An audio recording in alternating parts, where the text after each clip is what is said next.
Enseignement du 24 février 2024. Titre: Décryptons Hébreux chapitre 11, le verset 6. Enseignement du 24 février 2024. Titre: Décryptons Hébreux chapitre 11, le verset 26.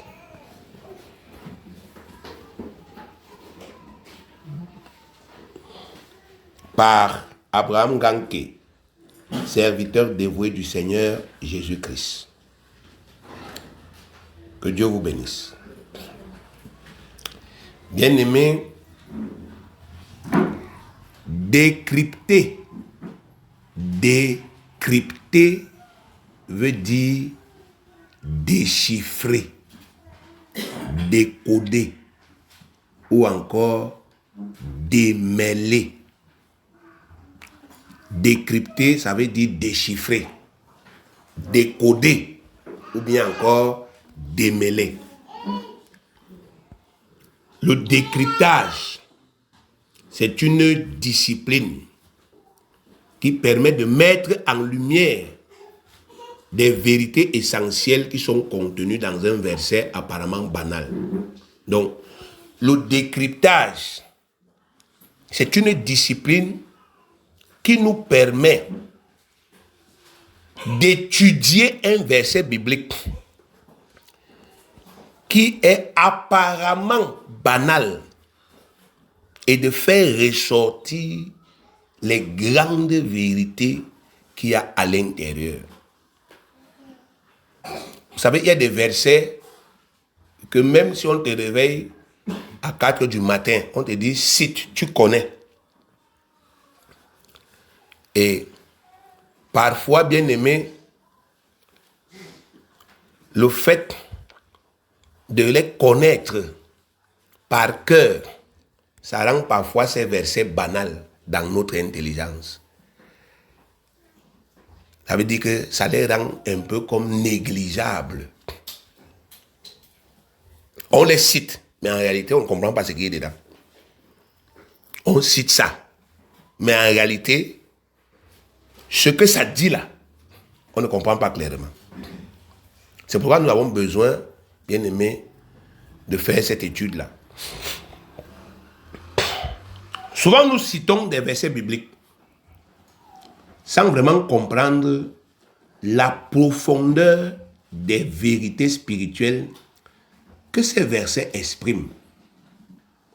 Souvent, nous récitons des textes de la Bible sans vraiment saisir la quintessence des grandes clés que ces textes contiennent.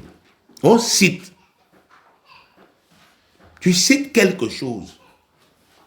Mais en réalité, si on regarde ta vie et tes réactions, on sera un peu confus. Mais comment quelqu'un qui cite ça peut réagir comme ça?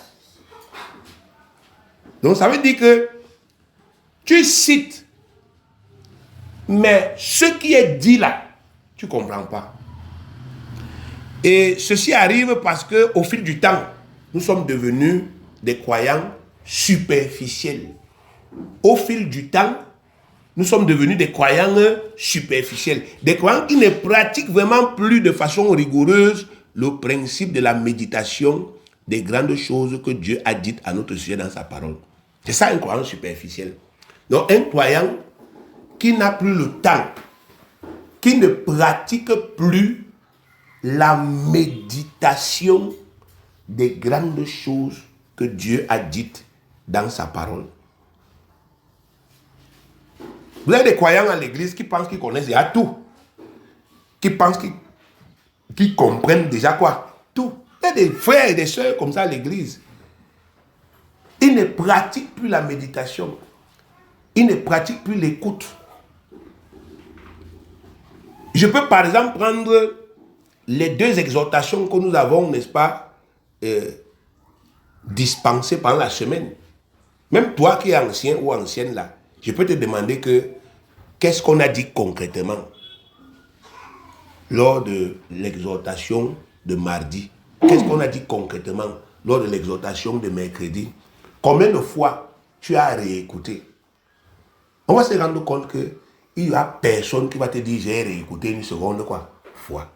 Donc, les gens fonctionnent comme s'ils remplissaient des formalités.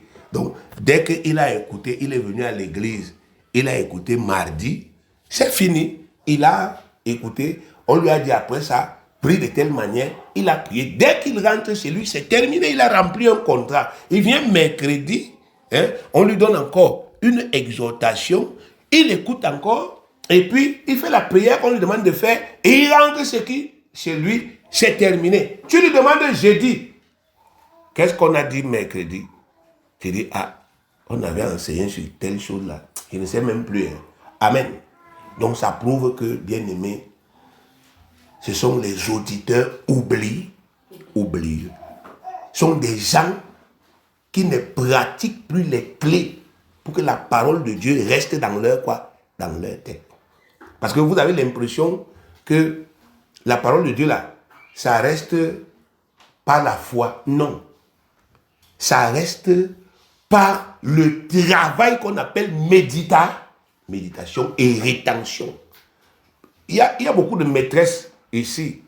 C'est que, n'est-ce pas, effectivement, parfois, ce qui m'étonne, c'est souvent que à l'école là-bas, vous dites souvent dans les cahiers de vos enfants, il y a un endroit là, je retiens. C'est ce que vous écrivez. Vous écrivez au tableau. Quand vous faites des résumés, après vous partez écrire quelque part, je retiens. Amen. Donc vous demandez aux enfants de retenir. Eh bien, c'est la même chose que Dieu vous demande. Si vous voyez qu'à un moment donné, vous avez des gens à l'église qui, bien aimés, ne pratiquent plus cette discipline, ils sont devenus superficiels. Parce qu'un croyant qui connaît la valeur de la parole, bien aimé, un croyant qui connaît l'impact de la parole de Dieu, l'utilité de la parole de Dieu, c'est quelqu'un qui est toujours en train de méditer. Les croyants qui nous ont précédés dans la voie étaient tous des gens pleinement illuminés par les vérités bibliques. Quand on scrute leur vie ou bien quand on les écoute, on se rend compte qu'ils étaient tous des hommes et des femmes pleinement convaincus. Ils étaient tous des hommes et des femmes pleinement convaincus de l'absolue fiabilité de Dieu, de l'efficacité de ses lois et de l'infaillibilité de sa puissance. Donc quand on regarde les gens d'avant, on voit que c'était des illuminés. Quand on dit que quelqu'un est un illuminé, ça veut dire que c'est un homme éclairé, c'est une femme éclairée. Donc la parole avait déjà fait son travail dans leur tête. Amen. Pour être éclairé, il faut que la parole de Dieu fasse son travail dans ta Dans ta tête. Je prends un cas simple.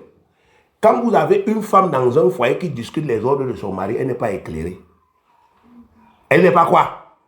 Elle n'est pas éclairée. Si c'était une femme éclairée, elle saurait que la Bible dit que ma dévotion, c'est de me soumettre à qui? À mon mari. Et que la Bible va même plus loin.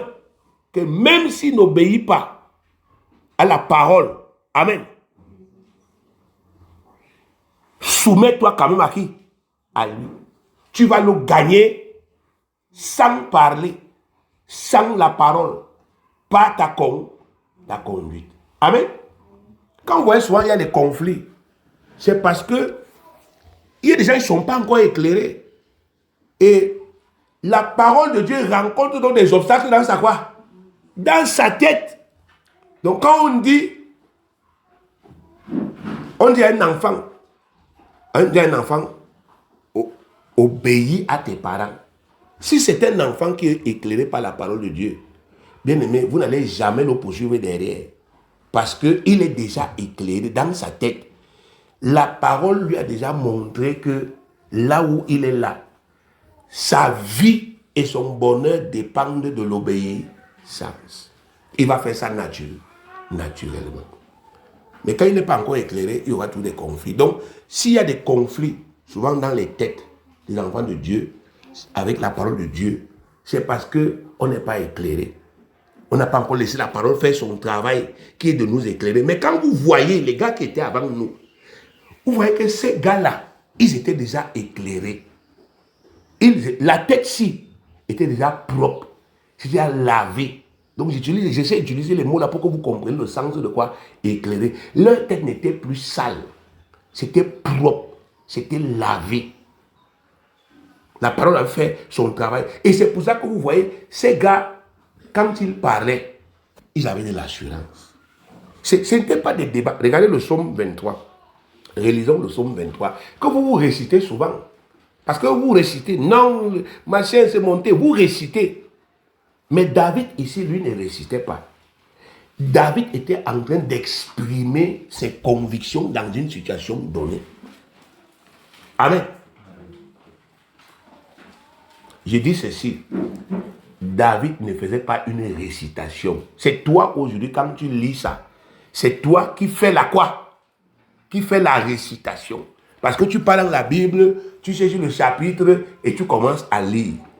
Mais lui, quand il parlait là, ce qu'il disait là, ce n'était pas une récitation. Il était dans une situation et il exprimait son cœur. Il parlait de sa conviction. Il dit, l'Éternel est mon berger, je ne manquerai de rien. Ce n'est pas un débat. L'Éternel est mon berger. Ça suppose que il y a des démons qui travaillaient pour lui dire que tu es perdu. Depuis que Dieu avait dit que tu seras roi, te voici ici, tu vas à gauche, tu vas à droite, sans destination fixe. On ne sait pas où tu pars, tu es perdu. Et lui de leur dit, il y a quelqu'un qui me conduit. Il y a quelqu'un. Comme tu vois, je marche là. Je ne suis pas arrivé ici par hasard. C'est quelqu'un. Et il s'appelle l'Éternel. Et il dit, écoute, je ne manquerai de rien. Absolument de rien. Je ne manquerai pas de maison. Je ne manquerai pas de villa. Je ne manquerai pas d'argent. Je ne manquerai de rien de ce qu'il y a sur la quoi? Sur la terre. C'est une affirmation. Il continue. Il me fait reposer dans de verts pâturages. Il me dirige près des eaux paisibles. Donc vous êtes en train de penser que je suis perdu. Mais lui, il est en train de m'amener vers la paix. Il est en train de m'amener vers le quoi? Le repos. Et pendant qu'il m'amène vers le repos, bien aimé, je passe par certaines situations comment? Difficiles.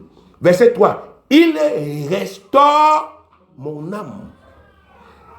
Il me conduit dans les sentiers de la justice. Donc il m'apprend à marcher dans la justice. Ce que beaucoup ne connaissent pas ici. Dès que les choses commencent à se gâter dans leur vie, ils sortent des sentiers de quoi? De la justice. Ils marchent plus dans la foi. Ils marchent plus dans leurs engagements. Mais lui, il dit ici que il me conduit dans les sentiers de la justice. Tu avais dit à Dieu que je vais faire telle chose. Tu dois faire, même si ça devient dur dans ta quoi? Dans ta vie. Parce que c'est la justice. C'est la justice. David, lui, il a assumé. Il a appris à marcher dans la voie de son engagement.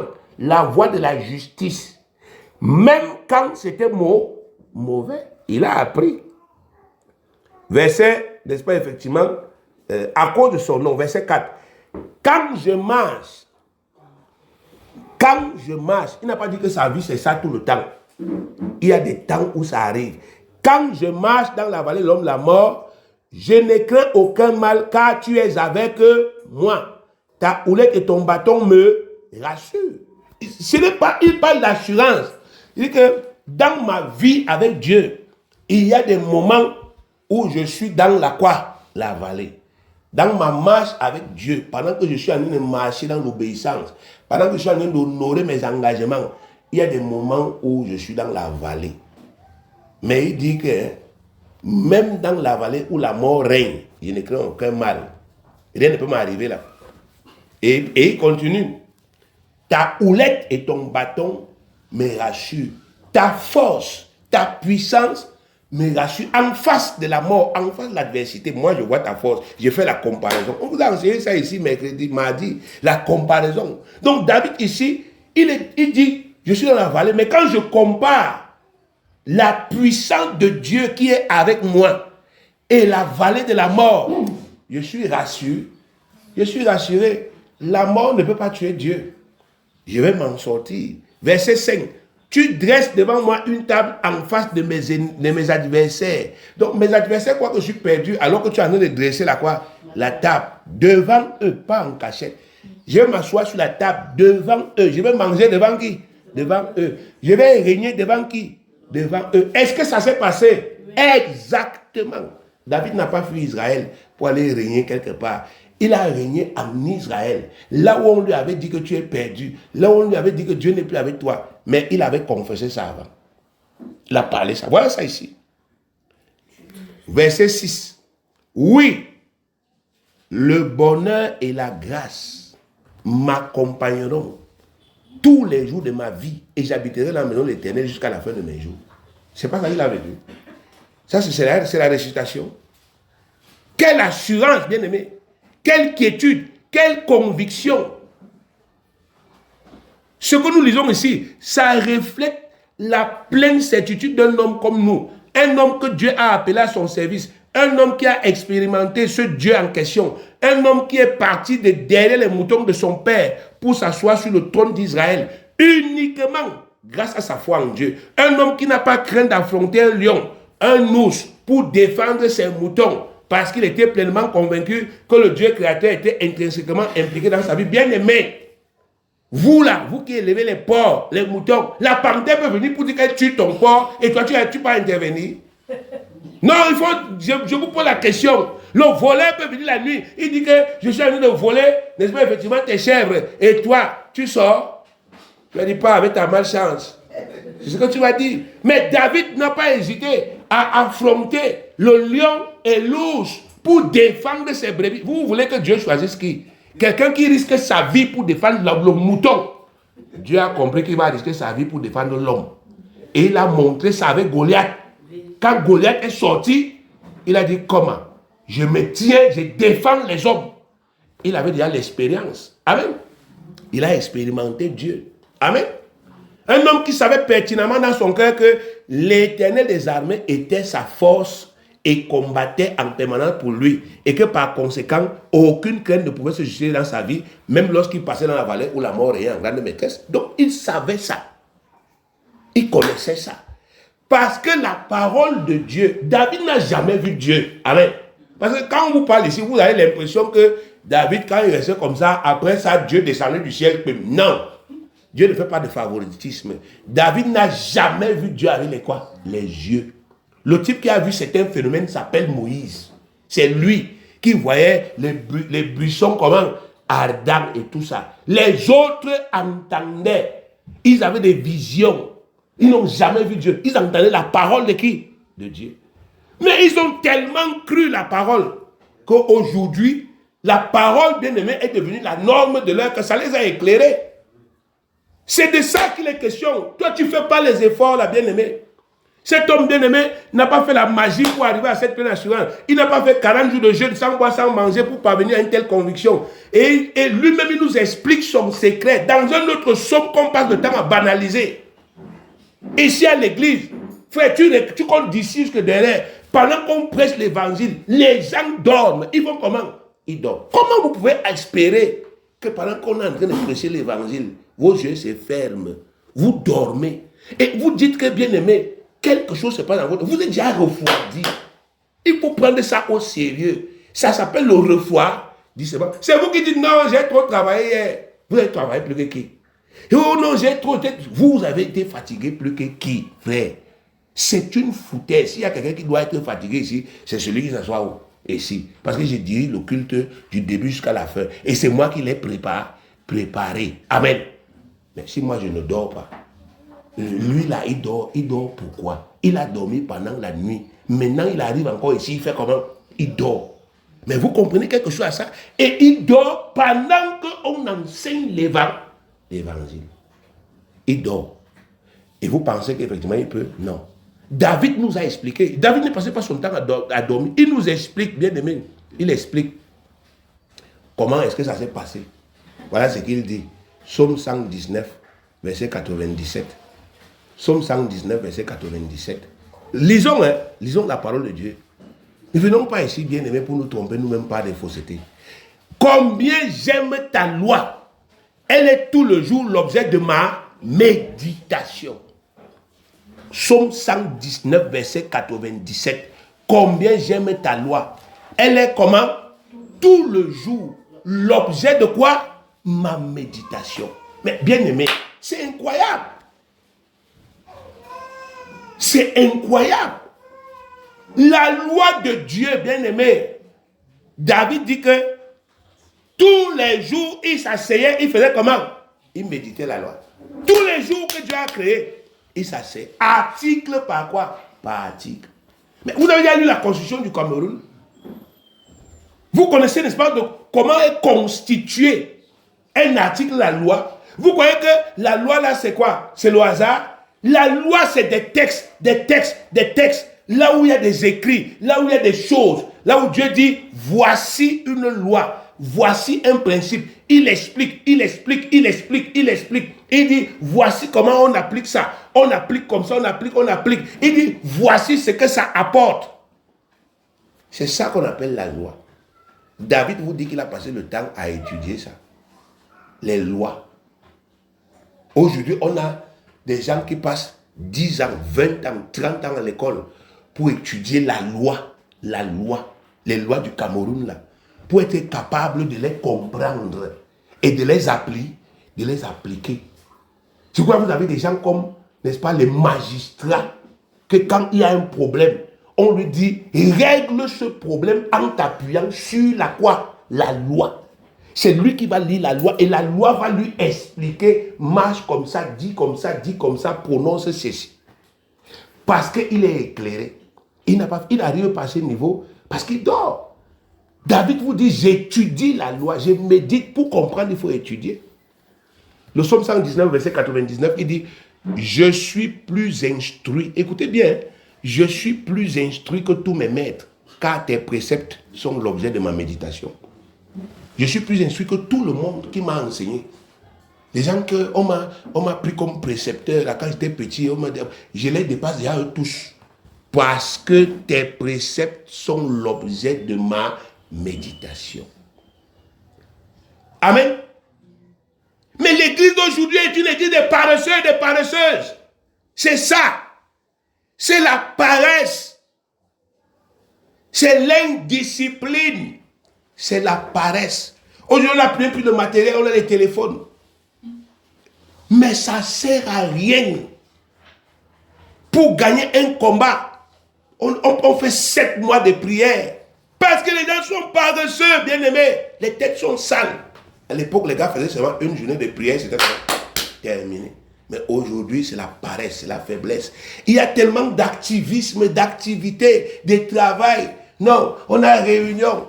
Réunion, on commence à 17h pour finir à 23h. Commentaires, activités, machin, prière, 5 minutes. Méditation de la parole, 2 minutes 50. Commentaires, 3h80.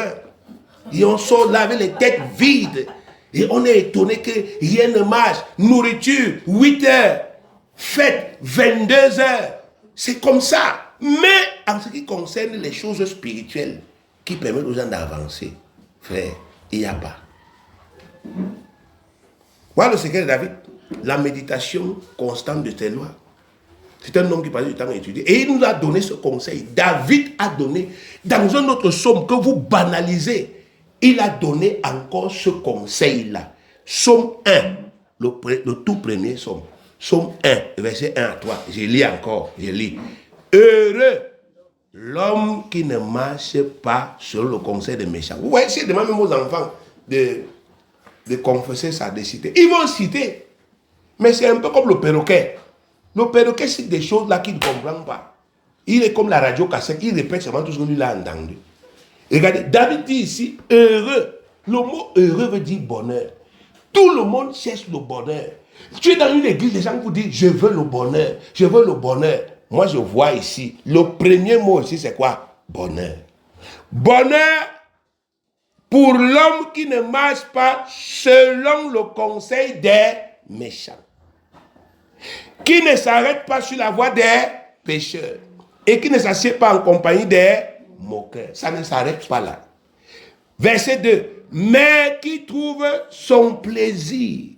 Plaisir veut dire quoi? Joie. Qui trouve sa joie dans la loi de l'Éternel et qui la médite jour et nuit. Je ne t'ai pas demandé de répéter. Est-ce que ta joie, c'est la loi de l'Éternel? Est-ce que ton activité, c'est la méditation? Tu as médité quoi hier nuit? Tu as médité quoi? Dis-nous. Essayons de faire en passons à la pratique. Tu as médité quoi? Rien. Absolument rien. Je dis rien. Tu n'as rien médité. Absolument rien. Tout ce qu'on a marché, on t'a donné la semaine-ci. Tu as écouté mardi. Et quand tu sortais, tu as redéposé ici. Ou bien dans ton lieu là où tu as fait ta réunion. Et tu es parti. C'est comme ça. Mercredi, tu as encore écouté. Mais ça t'a servi à quoi? À rien. Parce que tu es devenu un croyant refroidi. C'est tout. Il dit, qui la médite jour et nuit. Verset 3. Il est comme un arbre planté près d'un courant d'eau qui donne son fruit en sa saison et dont le feuillage ne se flétrit point. Tout ce qu'il fait comment? Lui réussit. C'est ton cas? Tu réussis dans tout ce que tu fais. C'est la parole pratique. Est-ce que tu réussis dans tout ce que tu fais? Non. Tu n'es pas dans ces conditions-là. Tu ne remplis pas les conditions de la quoi? De la loi. Tu échoues dans les choses dans lesquelles tu dois réussir. Ça veut dire que tu ne pratiques pas la quoi? La loi. N'est-ce pas? C'est la même chose que Josué. Que, n'est-ce pas, effectivement, Dieu a dit à Josué. Josué 1, verset combien? 8. Que ce livre de la loi ne s'éloigne point de ta quoi? De ta bouche. Quel est le verbe qu'il a dit après? Médite-le quand? Jour et quoi? Jour et nuit. Afin d'agir fidèlement. Comment toi tu ne comprends même pas une loi, mais tu vas la mettre en pratique? Vous croyez que la loi c'est quoi? La loi c'est un ensemble de choses. Il y a des commandements dedans. Il y a des préceptes à l'intérieur de la loi. Il y a des promesses dans la quoi? Dans la loi. On explique les choses dans la loi. On dit que voici la loi sur l'argent. La loi sur l'argent, ce n'est pas donné, vous sera donné. Non, il y a beaucoup de choses comment? À l'intérieur, beaucoup d'explications dedans. Il y a beaucoup de choses. Voilà comment on donne. On donne comme ceci. On fait comme cela. Ainsi de suite. Voilà la loi. Et on dit que tu dois agir fidèlement selon la quoi? La loi. Toi, tu as lu seulement un verset. Et tu penses que tu connais déjà la quoi? La loi. Oh, c'est mais j'ai donné la foi de l'année, je n'ai rien reçu. C'est normal, bien aimé. Tu ne connais pas la loi. Tu ne peux pas pratiquer ce que tu ne connais pas. Si tu échoues là où tu dois réussir, ça veut dire que tu ne connais pas les lois et tu ne les pratiques pas. Humilie-toi.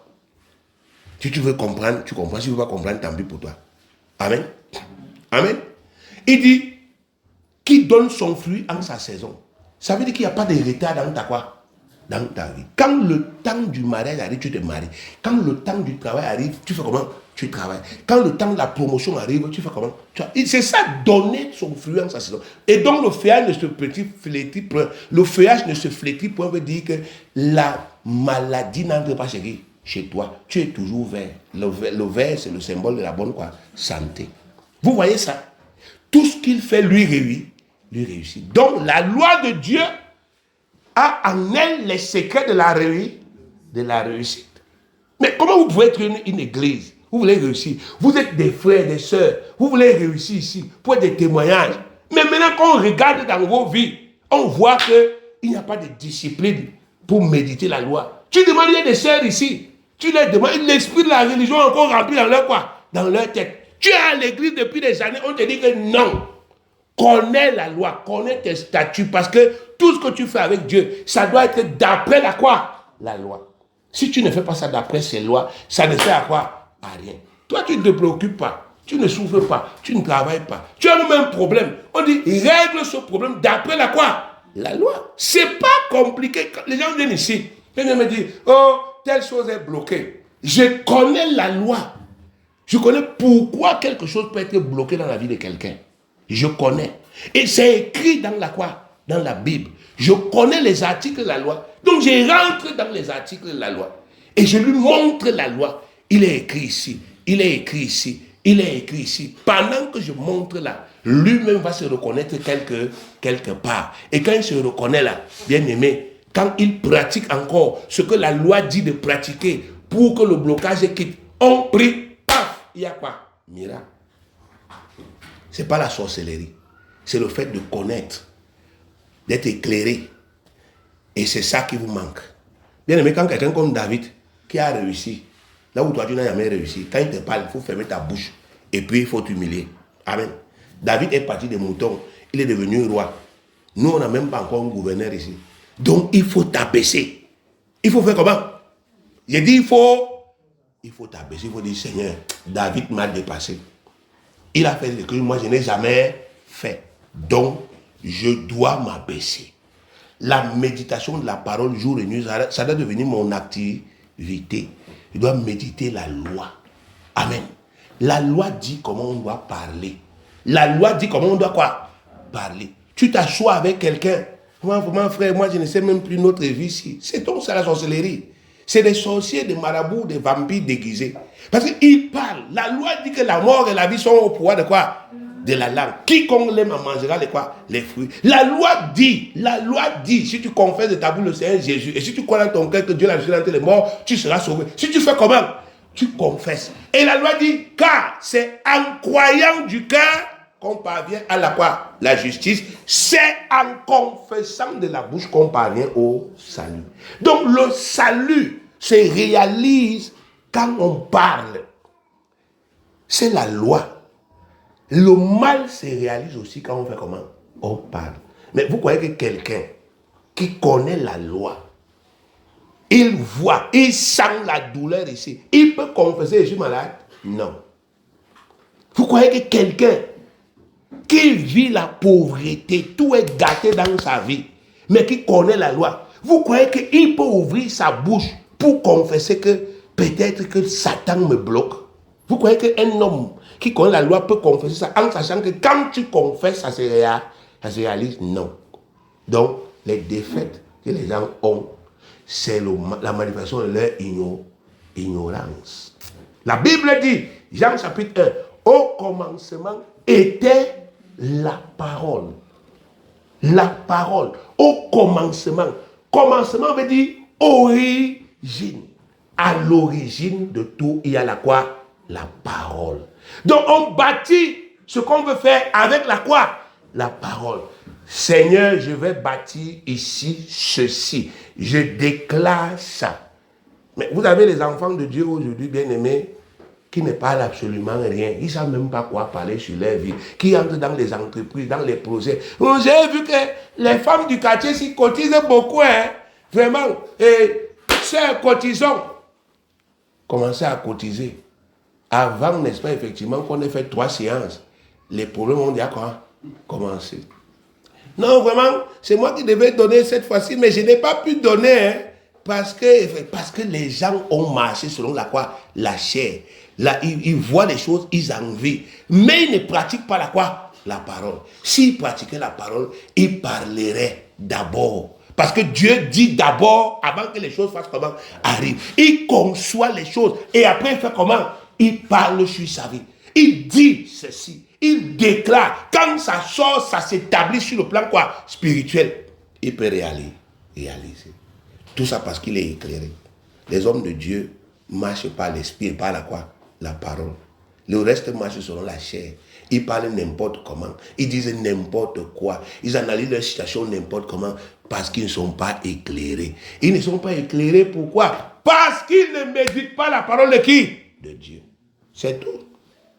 La parole de Dieu n'a plus sa place dans les têtes des gens. Il n'a plus sa place dans les cœurs. La télé est là, le téléphone est là. Quelqu'un ne peut pas prendre, c'est son propre téléphone, bien aimé. Ça ne fuit pas, c'est ton crédit. Amen.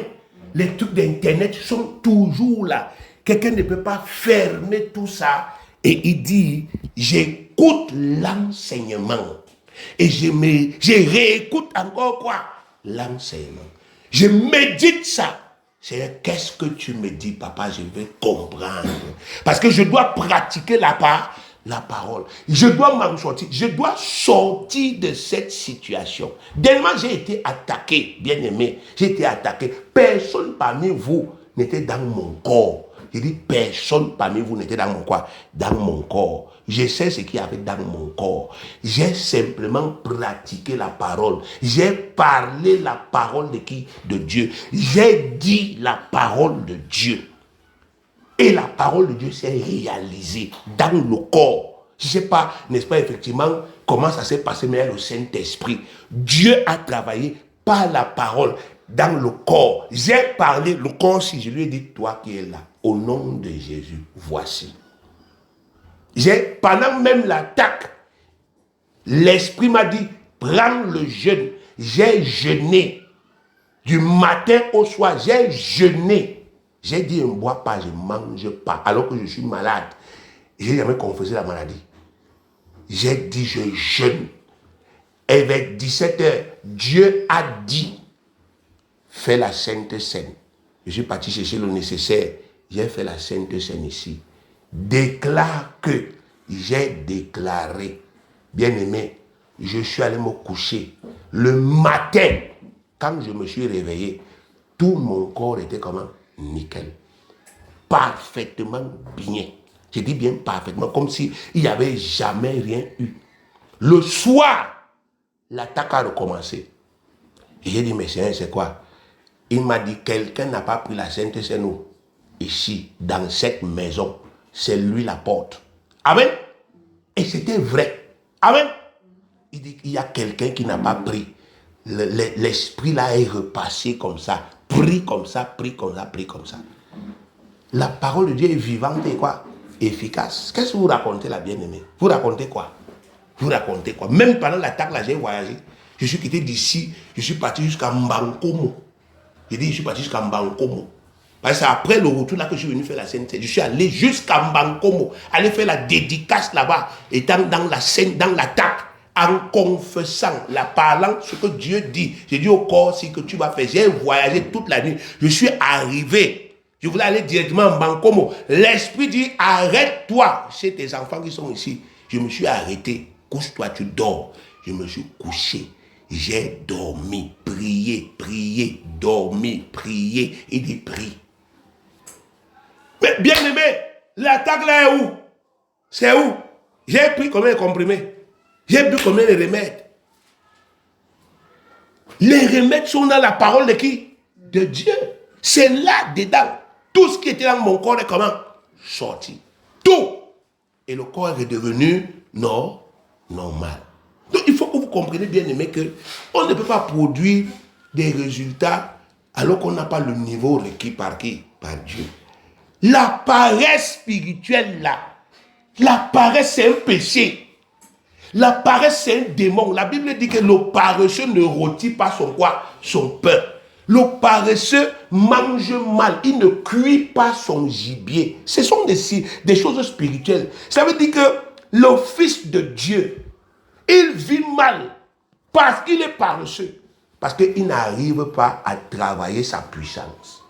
Dieu t'a donné l'autorité sur tout. Tu as un problème. Tu ne peux pas étudier la loi sur ce problème. Tu vas t'en sortir comment? Il faut que tu pratiques ce qui est écrit. Tu pratiques ça aujourd'hui. Tu pratiques ça demain. Tu pratiques après-demain. Tant que tu vois, tu pratiques. Un matin, tu vas te réveiller, tu ne vas plus quoi? Tu ne vas plus rien voir. Amen. Plus tu médites, plus tu deviens fort où? Dans la tête. Amen. Si tu as les oreilles pour comprendre, comprends. Moi, je ne sais pas ce que je peux encore te dire là-dessus. Alléluia. Alors, on a dit que nous devons décrypter Hébreux 11, verset 6. Amen. On doit déchiffrer ça. Le verset là dit quoi? Est-ce qu'on comprend ce qui est écrit? Alors lisons Hébreux 11, 6. Hébreux 11, 6. Il est écrit, or, sans la foi, il est impossible de lui être agréable. Car il faut que celui qui s'approche de Dieu croit que Dieu existe et qu'il est le rémunérateur de ceux qui le cherchent. Amen. Alors, la première vérité ici, que c'est quoi? C'est quoi? Sans la foi, il est impossible à qui que ce soit parmi nous d'être agréable de quelque manière que ce soit à Dieu. Est-ce que vous me suivez? Je reprends. La première chose que Dieu te dit, frère, soeur, c'est que si tu n'as pas la foi, la vraie foi, tu ne lui plais pas. Je préfère être terre à quoi? Terre à terre. Si tu n'as pas la vraie foi en lui, tu ne lui plais pas. Est-ce qu'on se comprend? Non, on ne se comprend pas. Je reprends. Dieu dit ceci. Si tu n'as pas, la phrase est dans le cœur, non? Si tu n'as pas une vraie foi en moi dans ton cœur, tu ne me plais pas. Tes prières ne me plaisent pas. Tes dons ne me plaisent pas. Ton argent ne me plaît pas. Ta présence ne me plaît pas. Il faut que vous compreniez ce que Dieu dit. Parce que souvent, on a une fausse idée de Dieu. Ah, Dieu est amour. Oui. Mais il a codifié nos relations. Amen. Dieu nous aime. Oui. Mais bien aimé, même vous-même, vous aimez vos enfants. Mais vous ne les approuvez pas tout le temps. Amen. Est-ce qu'on se comprend? Vous aimez vos enfants. Mais vous n'approuvez pas vos enfants en tout temps. Ce qui est vrai pour vous est vrai pour qui? Pour Dieu. Dieu vous aime. Mais il a codifié les relations qu'il doit avoir avec qui? Avec vous. Et il a dit, si tu n'as pas la foi en moi, tu ne me plais pas. Le verset Hébreu 11:1 dit, oh la foi est une quoi? Ferme assurance des choses qu'on espère. Une démonstration de celles qu'on ne voit pas. Amen.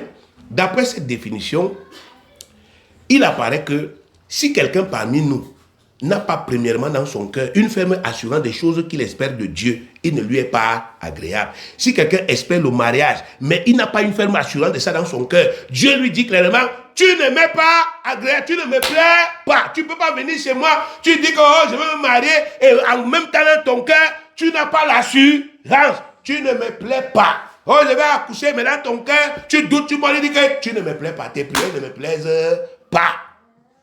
Il faut que vous soyez instruits.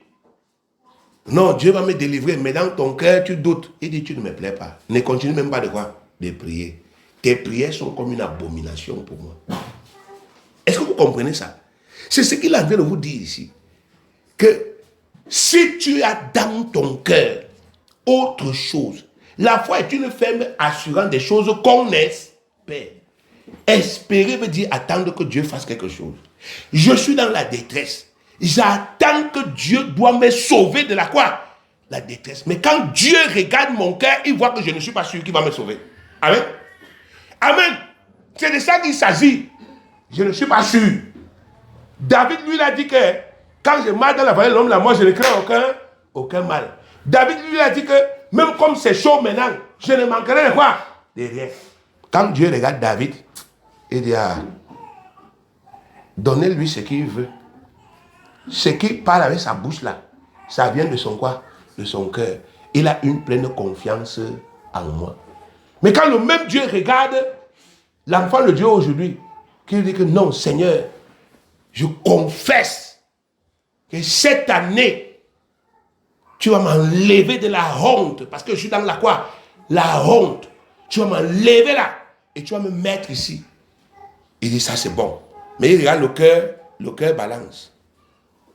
Comme je parle fort là, si alors il va m'abandonner, il dit, hé, l'autre ici, c'est encore quelle qualité? Tu dis que je vais te sauver, et tu dis encore, je vais t'abandonner. Donc, tu espères quelque chose de moi, mais tu n'es même pas quoi? Sûr. Amen. Il dit non. Bien aimé, souvent tu penses que ce sont les démons. Oh, les démons, ce n'est pas les démons. C'est ton incrédulité. Amen. C'est le fait que dans ton cœur, tu as accepté l'idée que Dieu peut t'abandonner. C'est ça qui te tue actuellement. Parce que si tu n'avais pas accepté cette idée, tu n'aurais pas changé ta vision de départ. Tu n'aurais pas changé tes projets de quoi? de départ, si dans ton cœur, tu avais la même assurance, tu serais en paix. Tu allais dire aux gens, faites ce que vous voulez. Allez là où vous voulez. Bien aimé. Qui peut m'enlever ici? Faites ce que vous voulez. Dites ce que vous voulez. Dieu m'a dit que va rester ici. Je suis là où il m'a dit. Dieu va me trouver où? Et si l'argent va se déplacer pour me trouver, j'aurai tout ce que je veux sur la croix, sur la terre-ci. Même si l'église, si c'est vide, il n'y a plus personne. Ce sera même bien. Je ne vais partager avec personne. Oui.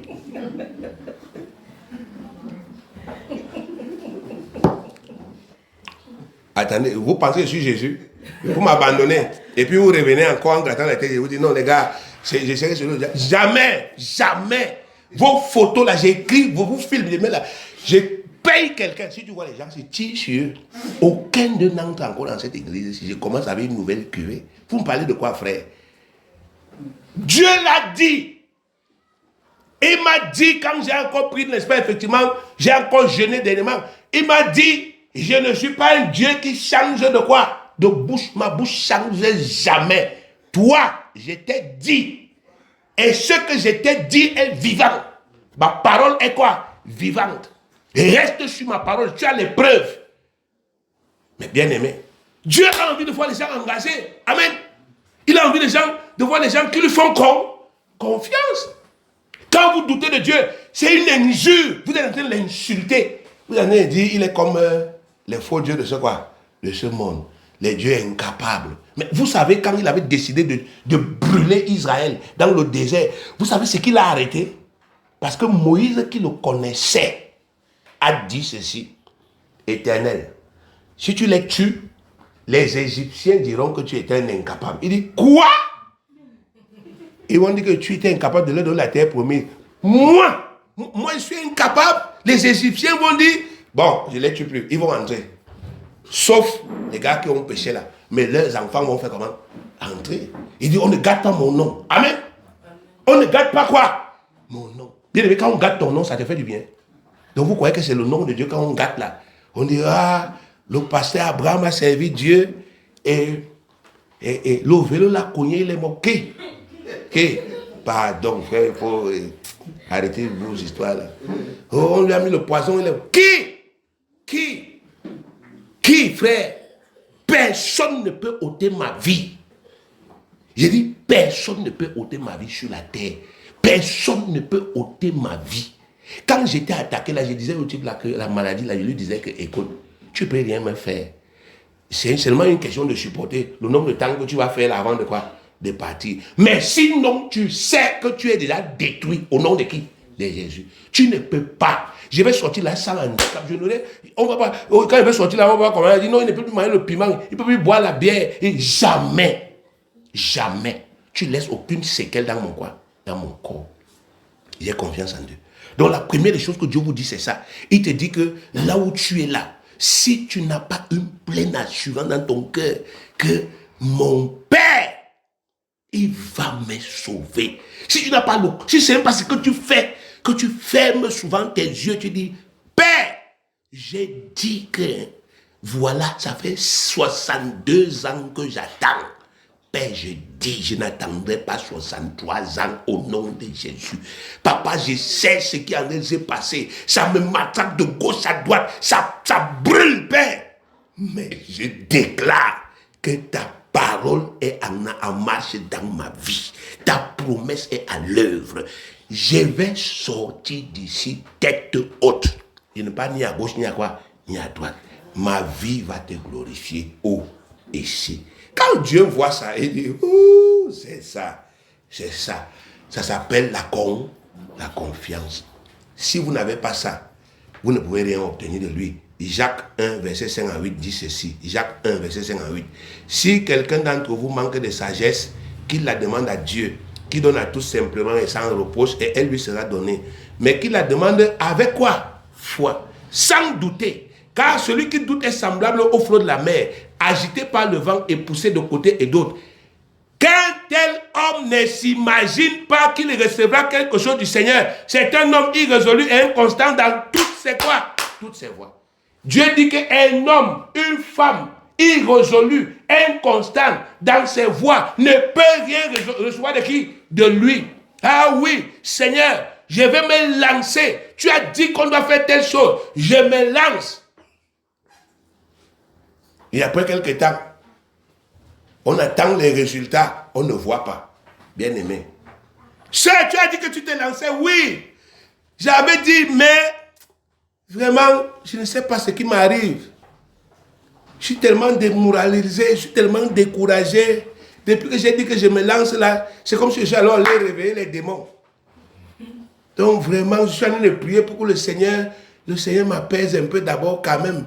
Et quand il va m'apaiser, je vais me lancer. D'accord, ça va. On verra. Donc aujourd'hui, bien-aimé, tu dois prendre, n'est-ce pas, effectivement, conscience que la seule chose qui est compatible avec Dieu s'appelle la confiance.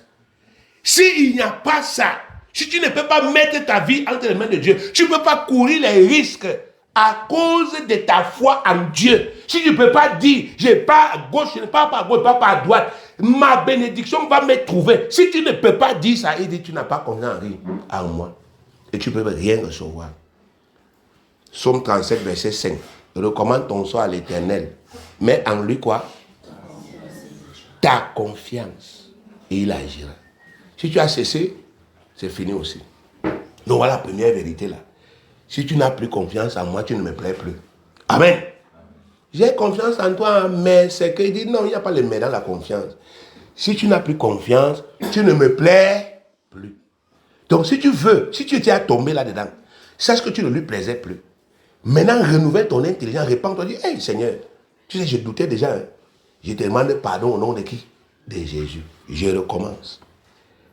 Et il va te pardonner, il va rétablir la communion. La deuxième vérité, bien aimé, ici, c'est que celui qui s'approche de Dieu doit croire que Dieu existe. C'est ce qui est écrit. Amen. Je dois croire que Dieu fait comment? Existe. Doit croire traduit une obligation, une contrainte. Ça veut dire que ce n'est pas une supposition, ce n'est pas une suggestion, c'est obligé. Si tu ne fais pas ça, si tu fais ça, ça marche. Si tu ne fais pas ça, ça ne marche pas. Si tu t'approches de Dieu, tu dois croire que Dieu fait comment? Existe. Parce que, bien aimé, pour beaucoup d'entre vous, Dieu est une idée. Dieu est une idée. Si Dieu n'était pas une idée, comment vous pouvez, n'est-ce pas, effectivement, expliquer que vous avez déjà vos propres idées sur la résolution de vos problèmes sans même tenir compte de ce que Dieu lui fait, comment il pense.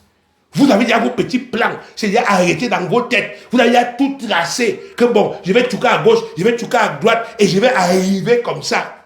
Si Dieu existe dans votre conscience, Dieu qui est le créateur du ciel et de la terre, si dans ta tête, il existe dans ta famille, il existe dans ta maison, il existe dans ta vie, comment tu peux faire ton scénario sans tenir compte de lui? Comment? Comment tu peux dire avoir tes plans sans tenir compte de Dieu? Exister veut dire être réel. Exister veut dire, bien aimé, qu'il est réel. Le Dieu que nous prions tous les jours est un être réel. Il vit, il voit, il entend, il parle, il sait, il réfléchit et il agit pour les siens. C'est ce que le Seigneur voudrait. Il ne faut pas penser que Dieu est une idée, une force. Non. Dieu, c'est quelqu'un qui est réellement, on ne le voit pas. Il vit. Vivre veut dire, il voit. Dieu voit. Dieu entend. Dieu parle. Et Dieu agit. Exode 3, verset 7 à 10. Exode 3, verset 7 à 10. L'Éternel dit. Le verbe dit, c'est pas parler. L'Éternel dit.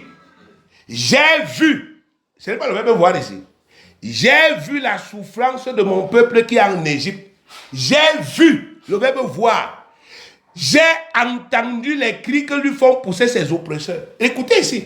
Il parle, il voit, il entend. Car je connais ses douleurs. Il est corps. Il y a tout ici qui te montre qu'il est vivant. Exode 3, verset 7 à 10. Tout ce qui est dedans. Je reprends. L'Éternel dit. Ça c'est parler. J'ai vu. Ça c'est le verbe. Ça montre qu'il voit.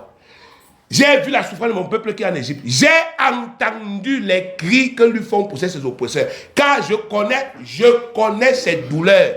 Et je suis descendu. Il agit. Je suis quoi?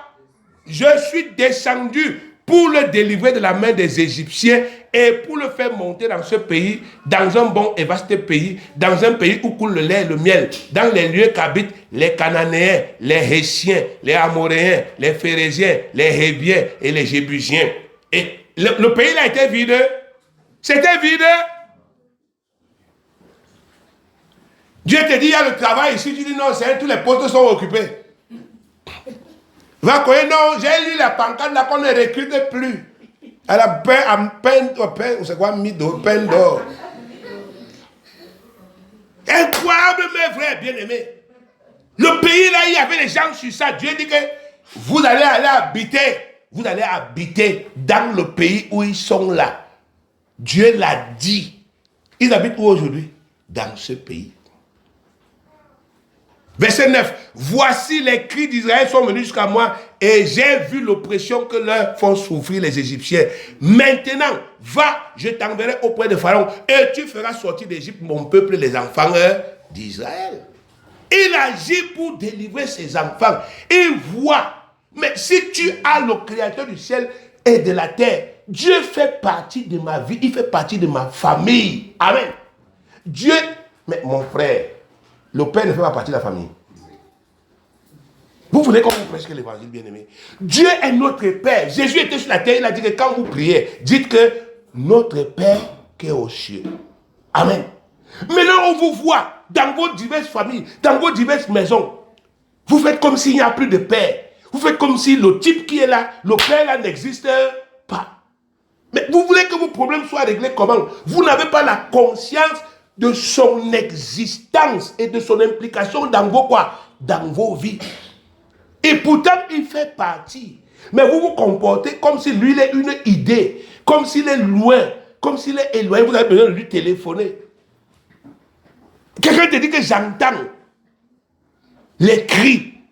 J'entends. Je vois les douleurs. Et je descends toujours pour secourir. Bien-aimé, le Dieu que nous prions, il est exactement comme il nous dit qu'il est dans sa parole. Mais notre handicap, c'est que nous ne le voyons pas avec nos yeux humains. Parce qu'il est esprit.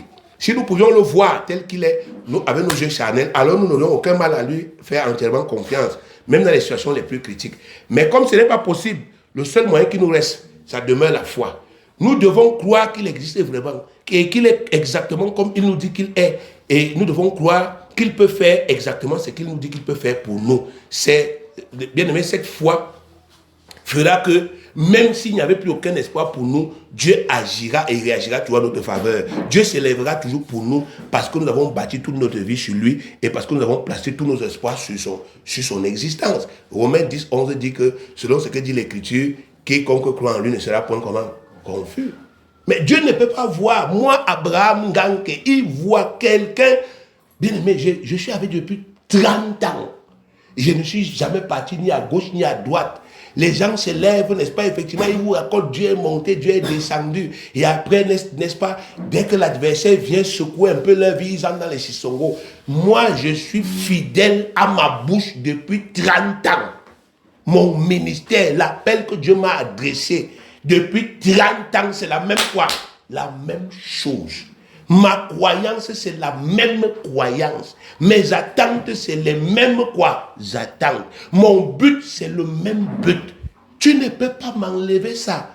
Ma foi fait partie de moi. Tu ne peux pas nous séparer, bien-aimé. Ma foi, c'est que Dieu est en moi et Dieu est avec moi. Je suis un instrument pour accomplir sa volonté sur la terre. C'est pourquoi je n'ai peur de rien, frère. Si je n'avais pas cette foi, vous ne pouvez pas apprendre le faux. Je vous ai attendu pour apprendre le faux. Si je n'avais pas cette foi, j'aurais profité de toutes les opportunités qui m'ont été présentées pour, n'est-ce pas, effectivement, faire aussi ma propre petite part de quoi? Des vies. Mais ce n'est pas ça. Il a dit, et toutes ces choses vous seront données par-dessus. Quand moi j'ai signé, quand j'ai dit à Dieu que j'attends telle chose, bien aimé, ce n'est pas un débat avec quelqu'un. Même s'il y a quel type d'adversité, je reste ferme. jusqu'à ce que l'adversité la fasse comment? S'applique. Parce qu'il m'avait dit, nul ne tiendra devant toi tant que tu vivras. Et c'est cette foi que j'essaye de vous communiquer. Parce qu'effectivement, vous en avez besoin pour gagner. Amen. Dieu fait comment? Existe. Si toi là, tu n'avais plus cette conscience là, que Dieu est réel. Amen. Change ta tête à partir de quand? D'aujourd'hui. Troisième chose enfin, la troisième vérité. Il dit que celui qui s'approche de Dieu doit aussi croire que Dieu est le rémunérateur de ceux qui le cherchent. Celui qui s'approche de ce Dieu doit croire que ce Dieu-là est le rémunérateur de ceux qui le cherchent. Et rémunérer veut dire payer. Écoutez-moi bien. Rémunérer veut dire payer. Rémunérer, ça veut dire payer. Primer, dédommager, rétribuer ou bien récompenser. La rémunération est un salaire qu'on doit payer à celui qui fait un travail selon les normes prescrites par la quoi? La loi. La rémunération, c'est un salaire. C'est un quoi? Un salaire qu'on doit payer à celui qui fait un travail selon les normes de la quoi? La loi. Romains 4.4. Romains 4.4 dit ceci. Or, à celui qui fait une œuvre, l'œuvre c'est quoi? C'est un travail. Le salaire est imputé non comme une grâce, mais comme une chose due. Le salaire est imputé à celui qui fait un travail comme non pas une grâce, non pas une faveur, mais comme quelque chose qu'on lui doit. Donc, qu'est-ce que Dieu est en train de dire ici? Dieu dit,